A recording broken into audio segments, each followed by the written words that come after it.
मैले अहिले ठ्याक्कै छान्नु पर्दा चाहिँ तपाईँको यो 3टा 4वटा या अलि पुरानो जतिसुकै होस् होइन। अहिले मनले खाएको चाहिँ अब भन्नु पर्दाखेरि म एउटा अब भन्दाखेरि अब जातिको हिसाब हुन्छ, जातिको हिसाब होइन, मैले भिजनको कुरा गरेको। भिजनको कुरा गर्नु भिजनको कुरा गरिरहेको छु मैले। म राई भएको हिसाबले मैले हर्कलाई नै समर्थन गर्नुपर्छ भन्ने कुरा चाहिँ होइन, तर पनि भिजनको हिसाबले हेर्दाखेरि अहिले मैले पहिलो प्राथमिकता हर्कलाई दिन्छु। अनि दोस्रो प्राथमिकता चाहिँ अहिले जुन कमरेड प्रचण्डले नेपाल कम्युनिस्ट पार्टी माओवादी अथवा माओवादी केन्द्र त्यागेर उहाँहरू चाहिँ अब नेपाल कम्युनिस्ट पार्टी एकीकृत गर्नुभएको छ। उहाँहरूको एउटा छुट्टै सङ्गठन छ। उहाँलाई नभएर अहिले जुन उहाँले गणतन्त्रको जगमा टेकेर अहिलेसम्म जुन चाहिँ तपाईँको राजनीति गर्नुभयो, मैले देखेको हिसाबले चाहिँ हाम्रो कमरेड प्रचण्ड चाहिँ उहाँहरू अब विलय हुनुभयो।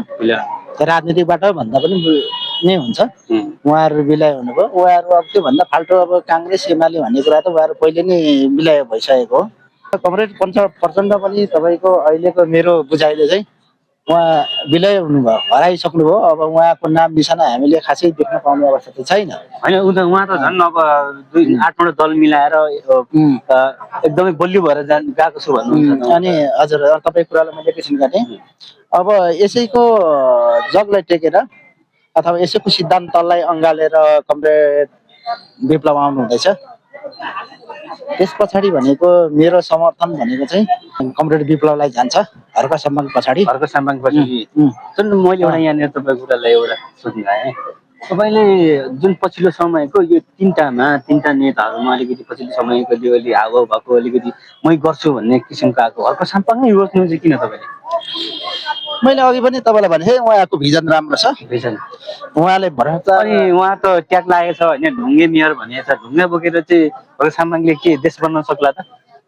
अवश्य सकिन्छ। हामी तपाईँको ढुङ्गा खोरिया बारी फाँडेर हामीले त्यहाँनिर तपाईँको विभिन्न कुराको उत्पादन गर्न सक्यो भने हामी विदेश पलायन हुनु पर्दैन। पहिलो कुरा हामी यहीँ आत्मनिर्भर परिन्छ। अब जस्तो तपाईँले म एउटा कुरा तपाईँले के भन्छु भने आत्मनिर्भर कसरी परिन्छ भन्ने कुरामा म तपाईँलाई एउटा कुरा जोड्छु। यसमा म तपाईँलाई भन्छु, तपाईँले गहुँ उत्पादन गर्नुभयो भने म तपाईँलाई साग उत्पादन गर्छु, अनि तपाईँको गहुँ म किन्छु, मेरो साग तपाईँ किन्नुहुन्छ। तपाईँ र मेरो दैनिकी खर्च चाहिँ यहीबाट परिपूर्ति हुँदै हुँदै जान्छ। अनि अर्कोले अर्कै गर्छ, अर्कोले अर्कै गर्छ, अर्कोले अर्कै गर्छ। त्यस कारणले पहिलो कुरा चाहिँ तपाईँको अहिले प्राथमिकता चाहिँ हामी विदेश पलायन हुनु परेको पहिलो कारण चाहिँ तपाईँको हामी आत्मनिर्भर हुनु नसकेरै हो। पहिलो कुरा चाहिँ तपाईँको यदि आत्मनिर्भर हुन सक्यो भने, जस्तै यो हर्क साम्पाङले नेतृत्व गर्न पायो भने जुन नेपालमा के युवाले रोजगार पाउने सम्भावना कति देख्नुहुन्छ तपाईँले?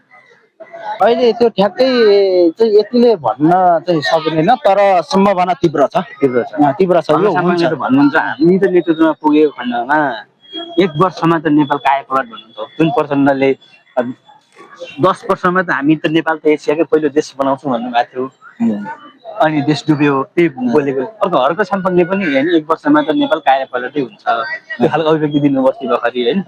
तपाईँ हर्क साम्पाङको समर्थनमा आउनुहुन्छ, समय चाहिन्छ गर्ने मान्छे चाहिँ हर्क साम्पाङ आयो भने देशले विकास पाउँछ, देशले रोजगार पनि पाउँछ, हरेक किसिमको युवा विदेश पनि पर्दैन भन्नुहुन्छ होइन। अब हर्क साम्पाङले अहिलेको यो जुन फागुन 11 निर्वाचन भयो भने तपाईँले कति सिट ल्याउला जस्तो लाग्छ कि ठ्याक्कै? उहाँको अहिले ठ्याक्कै भन्नुपर्दाखेरि अब मैले यति सिट भन्न पनि सक्ने अवस्था त छैन, तर उहाँले उठेको क्षेत्रबाट चाहिँ उहाँ कन्फर्मली विजेता हो। मैले अहिले नै यसको चाहिँ घोषणा गर्दछु। उहाँको पार्टीबाट लड्ने अरू पनि हुन्छ। अनि मैले अहिले उहाँलाई चाहिँ कन्फर्मै भनिदिन्छु, यो चाहिँ उहाँको क्षेत्रबाट उठेको, उहाँ निर्वाचनमा उहाँ संसद हुनु नै हुन्छ। र पनि अरू जिल्लाहरूबाट जित्ने सम्भावना छ, तर पहिलो पार्टी भएको कारणले विश्वास चाहिँ पब्लिकले हर्क साम्पाङलाई गरेको छ। हर्क साम्पाङको विचारलाई, हर्क साम्पाङको भिजनलाई पब्लिकले विश्वास गरेको छ। तर पछि के हुन्छ भने तपाईँको चुनावको माहौलमा मान्छेलाई विभिन्न किसिमको भड्काउ कुराहरू तपाईँको विभिन्न आलोचनाहरू हुन सक्छ। त्यस कारणले हर्क साम्पाङले ठ्याक्कै भनेको जति सिट त नजित्न सक्ला, र पनि अब मेरो हिसाबमा 15, 20, 22 होइन यस्तै जित्न पनि सक्छ। हजुर, उहाँको जुन टिमको लिडरहरूले हरेक जिल्लाबाट अब सबै अब हामी त युवा थियो, हामी त अब पहाडको युवाहरू भयो, अहिले यहाँ आएर कुरा गरिरहँदाखेरि हामी यस्तो युवाहरूलाई चाहिँ तपाईँले के सन्देश छ त्यस्तो युवा, हामी जस्तो युवा यस्तो हुनुपर्छ, यो भयो भने देश बस्न सक्छ भन्ने हामी जस्तो युवा हाम्रो गाउँठाउँको अथवा केही हाम्रो देशविदेशी युवाहरूलाई त्यसमा के छ तपाईँको चाहिँ यो सन्देशमूलक केही छ भन्नुपर्ने जस्तो? अब मसँग खासै त्यस्तो सन्देश छैन। किन छैन भनेदेखि अब तपाईँको मैले यो सन्देश दिँदै गर्दाखेरि मैले युवाहरूलाई चाहिँ नेपालमै केही गरेर बस्नुपर्छ अथवा नेपालमै आत्मनिर्भर हुनुपर्छ अथवा नेपालमै केही कुराको उत्पादन गर्नुपर्छ भन्ने कुरामा मेरो सन्देश हो। तर मैले अहिलेको ठ्याक्कै अवस्थामा मैले यही बाटो नदेखेको कारणले म आफू विदेश पलायन हुनु परेको अवस्था छ। अहिले चाहिँ मेरो ठ्याक्कै मैले अब आउने पिँढीहरूलाई अब आउने पुस्ताहरूलाई विदेश जानु हुँदैन, विदेश नजाऊ भन्ने अवस्था त छैन। तर भोलिको दिनले यो अवस्था पनि निम्ताउन सक्छ। तर म अहिले ठ्याक्कै यो चाहिँ भन्न सक्दिनँ नजाऊ भनेर, किनभने म आफै जाँदैछु। भनेपछि आज थोरै कुराकानी भयो हाम्रो खोटाङको साथीसँग। म पनि आह्वान गर्न चाहन्छु सम्पूर्ण हामी जस्तो जेन्जी युवाहरूलाई, देश बदल्ने भनेको युवाले हो।